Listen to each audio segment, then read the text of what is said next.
Come to our mini blog. ఈ mini blog లో అయితే నా చిన్న బేబీతో నా డే రొటీన్ ఎలా ఉంటుందో మీతో షేర్ చేసుకోబోతున్నాను. అయితే మా బాబుకి బాటిల్ ఫీడ్ ఇచ్చి నా డే రొటీన్ అయితే స్టార్ట్ చేస్తాను. ఎవరి సపోర్ట్ లేకుండా చిన్న పిల్లలతో పనులు చేసుకోవడం నిజంగా చాలా కష్టం. మా హస్బెండ్ ఆఫీస్కి వెళ్ళక ముందు అయితే నేనైతే ఈ పనులన్నీ చేస్తాను. బాబుకి మిల్క్ తాపించిన తర్వాత అయితే బెడ్ అంతా క్లీన్ చేసుకొని బెడ్షీట్లు అయితే మడత పెట్టుకొని ఇంకా కిచెన్ లెక్క అయితే వచ్చేసాను. ఇలా వచ్చిన తర్వాత అయితే ఇంకా గ్యాస్ పైన చెత్త ఉంది కదా అంతా కింద వేసుకొని ఇంకా కసువు అయితే చిమ్ముకుంటాను. నాకైతే కసువు చిమ్మడానికి 20 minutes టైం అయితే పడుతుంది. ఎందుకంటారా మా బాబు అయితే బొమ్మలన్నీ కింద పడేసి అవన్నీ ఎత్తి పెట్టేసరికి సరిపోతుంది. నేనైతే వారానికి ఒకసారి ఇలా సోప్ వేసి గ్యాస్ బండ మొత్తం కడుగుతాను.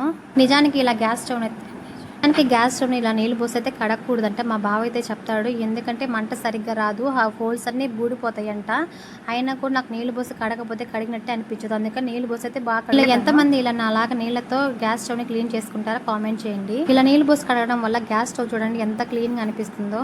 పంట కడగాలంటే పెద్ద టాస్క్ అనే చెప్పాలి. ఎందుకంటారా నీళ్లు పోవడానికి హోల్స్ ఏం లేవు, డైరెక్ట్ గా సింక్ లకైతే పోతాయి. కిచెన్ ప్లాట్ఫామ్ చాలా బాగుంది, కానీ ఏమంటే ఇలా కడిగినప్పుడు మాత్రం నీళ్లు పోవడానికి హోల్స్ ఏం లేకపోవడం వల్ల కింద సెల్ఫ్లలో ఎర్రగడ్డలు అవి ఉంటాయి కదా అవన్నీ తడిసి గ్యాస్ బండ్ అంతా కడిగిన తర్వాత చూడండి ఎంత క్లీన్ గా ఎంత బాగుందో.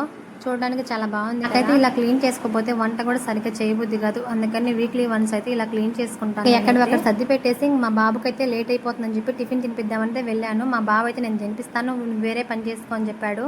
ఇంకా షింక్ లో చూడండి ఎన్ని గిన్నెలు ఉన్నాయో అవన్నీ తోముకుంటున్నాను. చిన్న పిల్లలతో ఇవన్నీ పనులు చేసుకోవడం అంటే నిజంగా చాలా కష్టమనే చెప్పాలి. ఎందుకంటారా ఎప్పుడు ఎలా ఉంటారో తెలియదు. మా వాడైతే ఎత్తుకో అంటాడు. ఒక్కోసారి అయితే ఎత్తుకునే వంట చేస్తాను. గిన్నెలు తోమొచ్చానే లేదో మా బాబుకి అయితే ఒళ్ళంతా వేడిగా ఉన్నది. థర్మామీటర్ పెట్టి చూస్తే 100 అయితే ఉన్నది ఫీవర్ అయితే. ఇంకెందుకని చెప్పేసి సిరప్ అయితే పోసాను. ఈ రోజు మినీ బ్లాగ్ అండి. నచ్చిందా? నచ్చితే ఒక చిన్న లైక్ ఇచ్చి సబ్స్క్రైబ్ చేసుకోవచ్చు కదా ప్లీజ్.